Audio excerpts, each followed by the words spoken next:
La historia de la humanidad es testigo de las luchas y conflictos que se presentan entre personas, culturas, sociedades y naciones.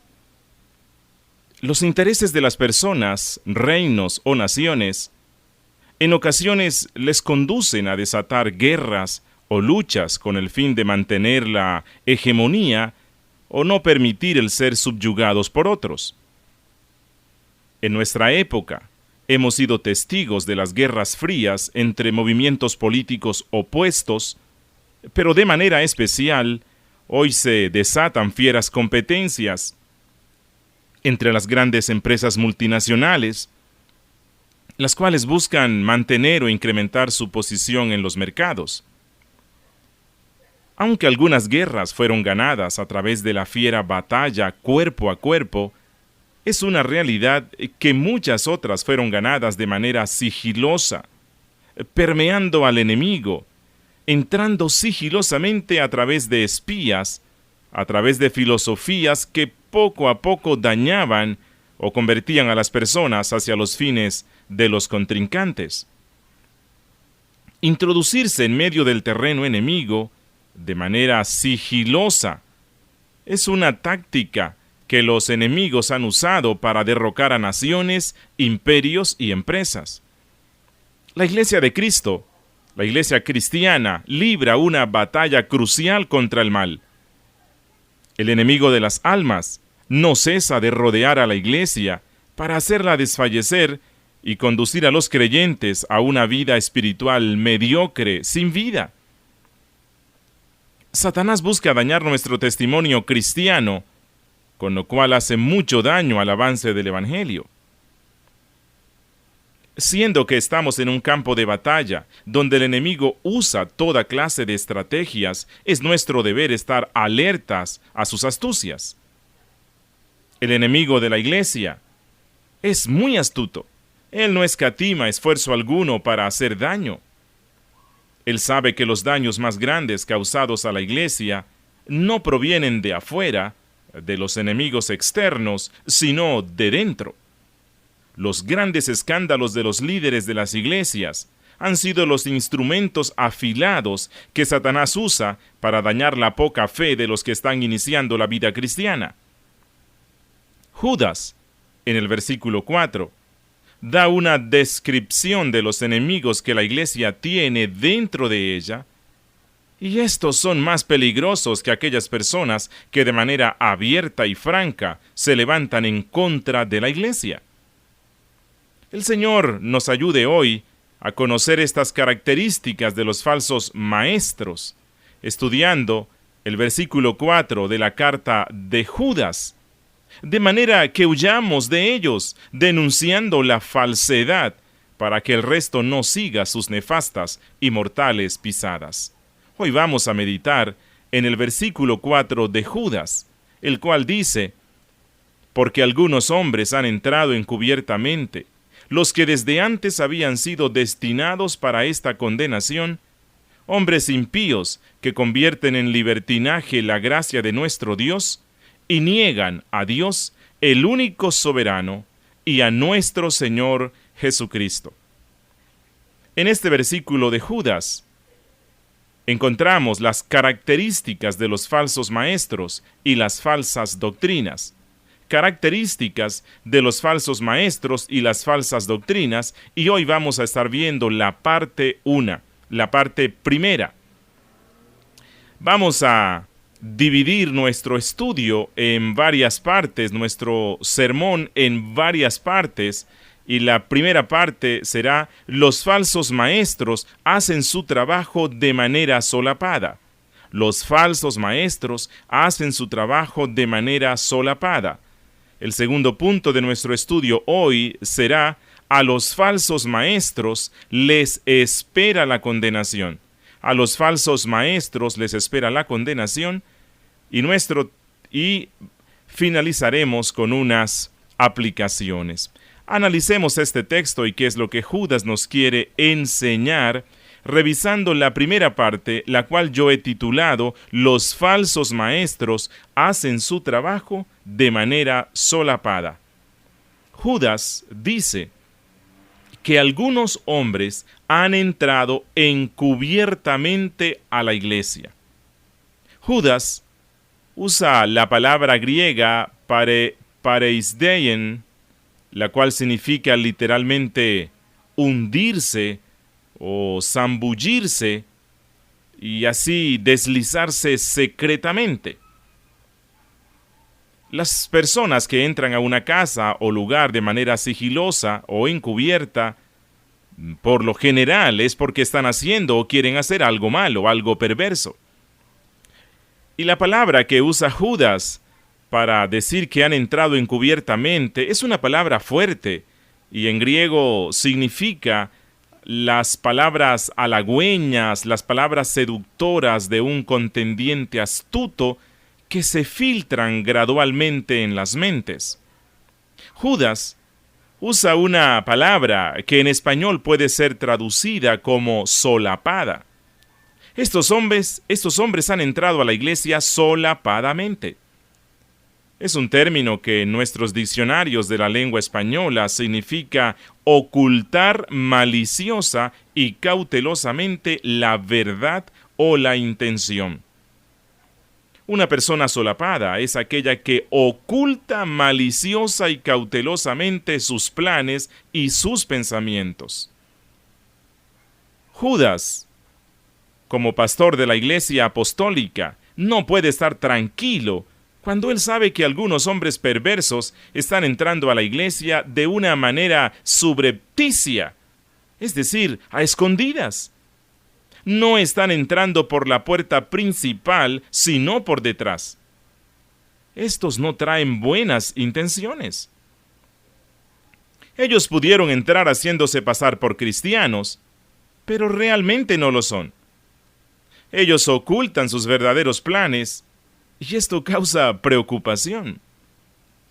El pastor, como el miembro más aguzado y diestro, está alerta ante los ataques del enemigo, así como el jefe de una manada de venados está alerta a los depredadores que se esconden debajo de la maleza. Estos fieros enemigos se arrastran en medio del pasto con el fin de tomarlos por sorpresa. Estos hombres malvados pueden llegar a ocupar cargos tan importantes como el de anciano o pastor, profeta, maestro de seminarios. Pueden llegar a ser predicadores afamados, pero no lo hacen con el fin de glorificar al Salvador, sino para alcanzar sus planes ocultos.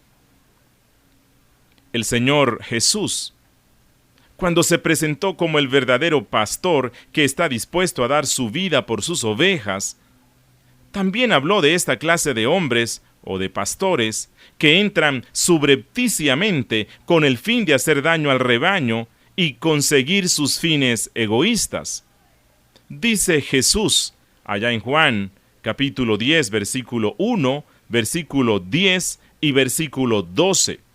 Dice Juan: de cierto os digo, que el que no entra por la puerta en el redil de las ovejas, sino que sube por otra parte, ese es ladrón y salteador.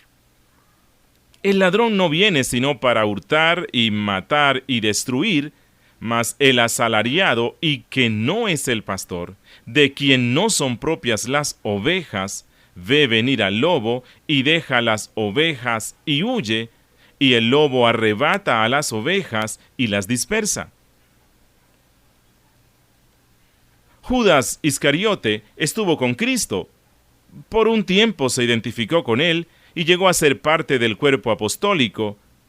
Pero Judas estaba allí no porque amaba al Señor y estaba interesado en la salvación de las personas, sino porque al estar con Cristo, el estar con Cristo le representaba a él ingresos económicos, pues como dice Juan 12:6, teniendo la bolsa, es decir, la tesorería del ministerio de Jesús, sustraía de lo que se echaba en ella. Muchos falsos hombres han entrado de tanto en tanto a la iglesia en todas las épocas, y estos hombres, cuando están dentro de ella y se hacen pasar por miembros del cuerpo de Cristo y líderes de la iglesia, llegan a hacer más daño que el que pueden producir los enemigos externos de ella. Formas solapadas de introducir herejías destructoras dentro de la iglesia pueden ser la música cristiana, los milagros. Les voy a explicar estas dos formas solapadas de introducir herejías. Respecto a la música cristiana, los movimientos gay y algunas filosofías han usado la música como un vehículo efectivo para transmitir sus ideales y calar de manera furtiva o disimulada a la sociedad. Los movimientos ecuménicos, los movimientos judaizantes y la nueva era están introduciendo sus ideologías a la iglesia a través de la música. Hoy día todas las iglesias cantan las mismas canciones y usan los mismos ritmos, de manera que el cantante cristiano no tiene problemas hoy día en alabar al Señor cantando a un solo coro con los católicos romanos, los adventistas o los de la nueva era. La música es el lenguaje universal que une a las distintas culturas, pero también une a las religiones. El ecumenismo busca que la gente crea en todos los caminos que las religiones proponen para llegar al cielo, y para eso usan la música cristiana. Una música ambigua en su contenido, donde solo se habla de amar a Dios, de adorar a Dios, y se repiten hasta el cansancio frases como te amo, te adoro, te quiero, pero nunca se habla realmente de este Dios, de las exigencias de este Dios santo y de la exclusividad de la fe cristiana. Otra forma solapada de introducir herejías destructoras dentro de la iglesia ha sido a través de los milagros y los dones carismáticos. Hoy día se hacen campañas de sanación en las iglesias bautistas, en las católicas, en las de la nueva era y hasta en los templos de los brujos amazónicos, de los chamanes.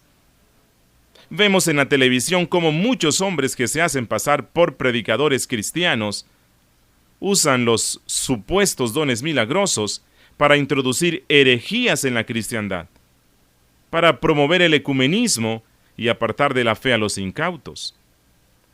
Jesús ya advirtió que los falsos profetas harían milagros y obras portentosas que engañarían a la gente.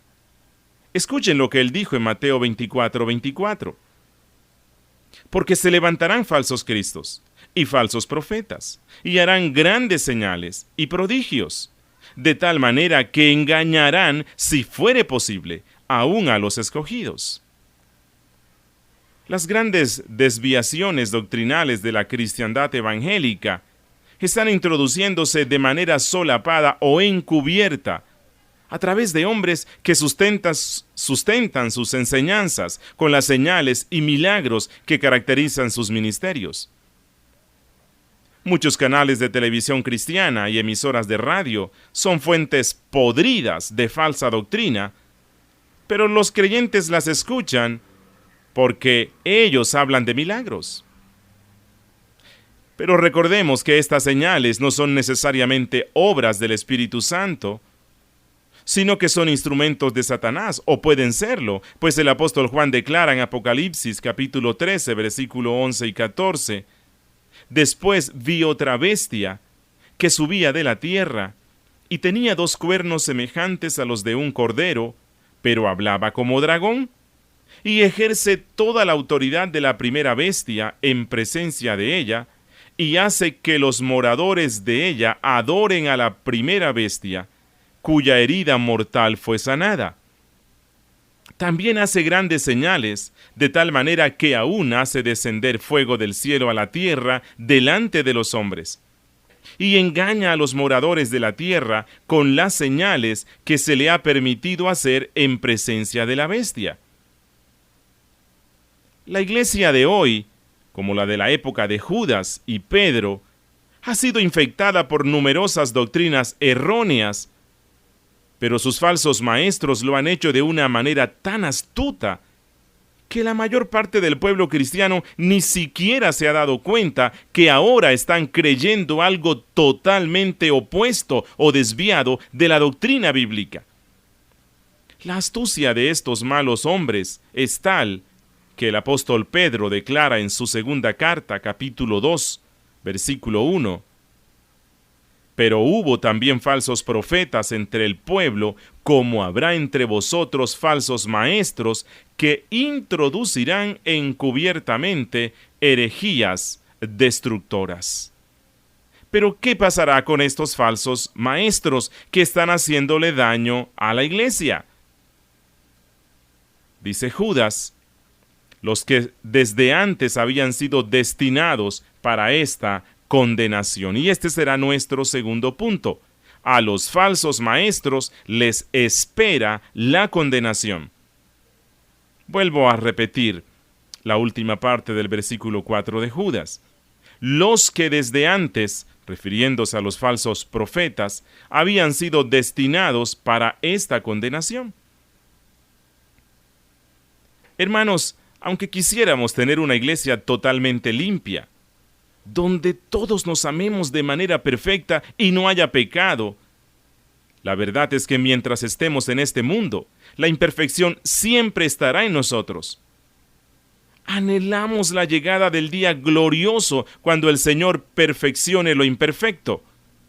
Mientras tanto, es nuestro deber estar alertas, golpeando nuestra carne y mortificando nuestro pecado.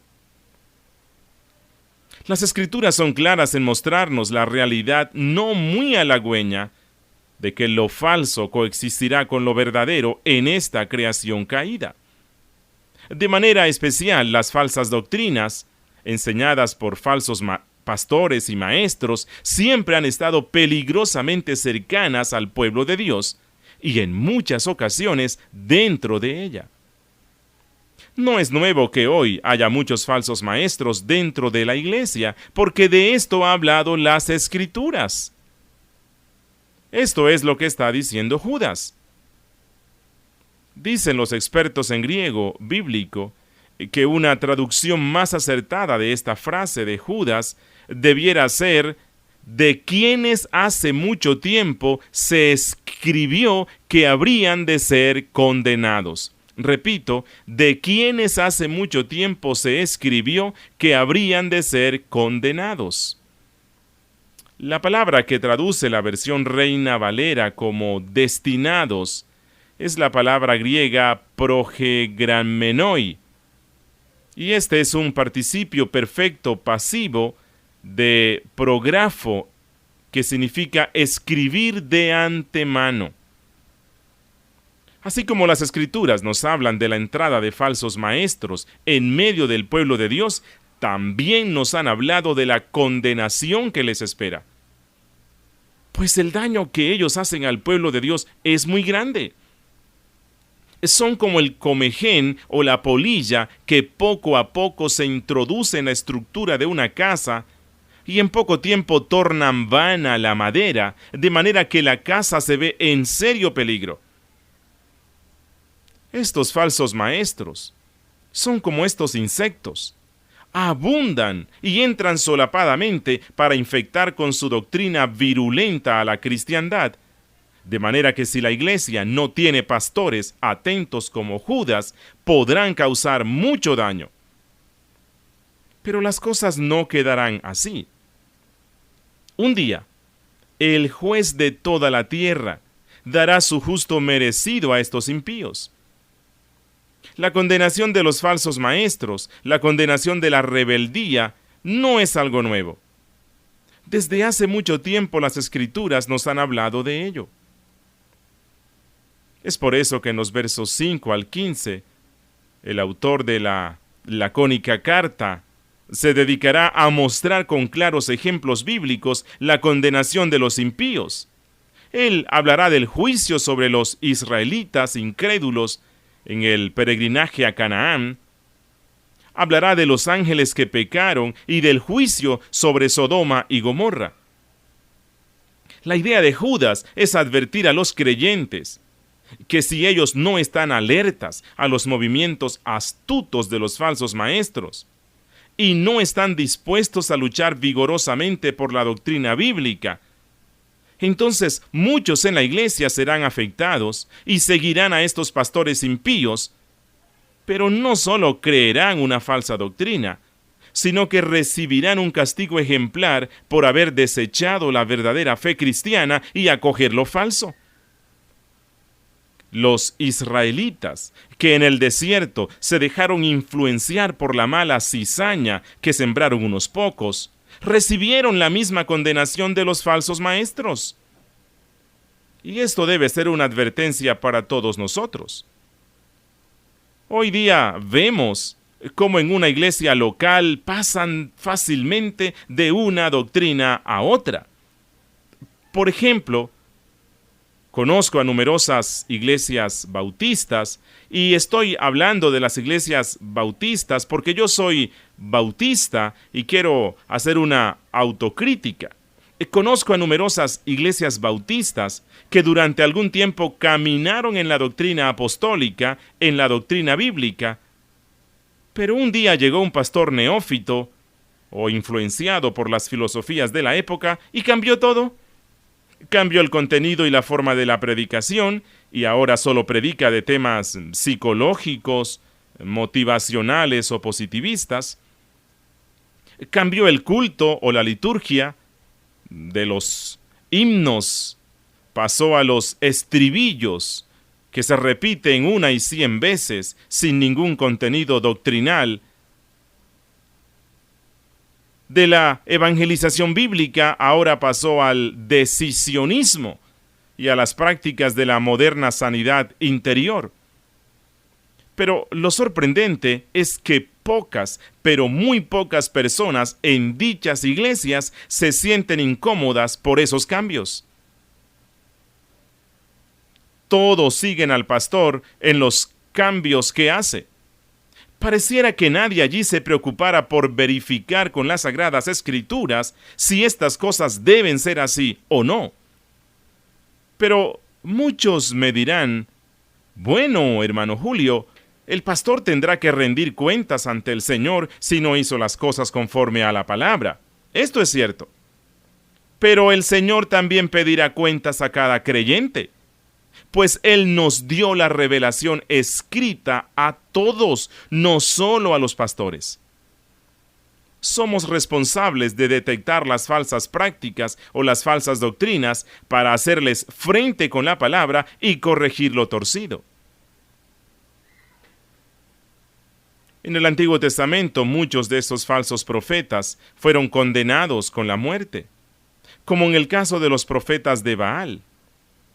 Dice en primer libro de Reyes, capítulo 18, versículo 40, entonces Elías les dijo, prended a los profetas de Baal para que no escape ninguno, y ellos los prendieron, y los llevó Elías al arroyo de Cisón, y allí los degolló. La Biblia nos muestra que los falsos profetas recibirán su justo juicio. La misma suerte le tocó al falso profeta Ananías, quien se oponía a la sana enseñanza de Jeremías. Dice en Jeremías capítulo 28, versículo 15 al 17, entonces dijo el profeta Jeremías al profeta Ananías, ahora oye, Ananías, Jehová no te envió, y tú has hecho confiar en mentira a este pueblo. Por tanto, así ha dicho Jehová, he aquí que yo te quito de sobre la faz de la tierra, morirás en este año, porque hablaste rebelión contra Jehová, y en el mismo año murió Ananías, en el mes séptimo. Estos pasajes deben dar consuelo al creyente, porque aunque los falsos profetas estarán en medio de nosotros, sabemos que Dios no ignora la situación. Él no nos abandona a la suerte de ellos, sino que en su tiempo enviará sus juicios sobre todos aquellos que dañan o tergiversan la verdad. Deseo finalizar con unas aplicaciones derivadas de lo que hemos aprendido hoy en Judas, capítulo 4. Y quiero iniciar aplicando estas sagradas enseñanzas en la vida del creyente. Amados hermanos, revisemos con cuidado cuáles son las reales intenciones que tenemos cuando servimos en la iglesia.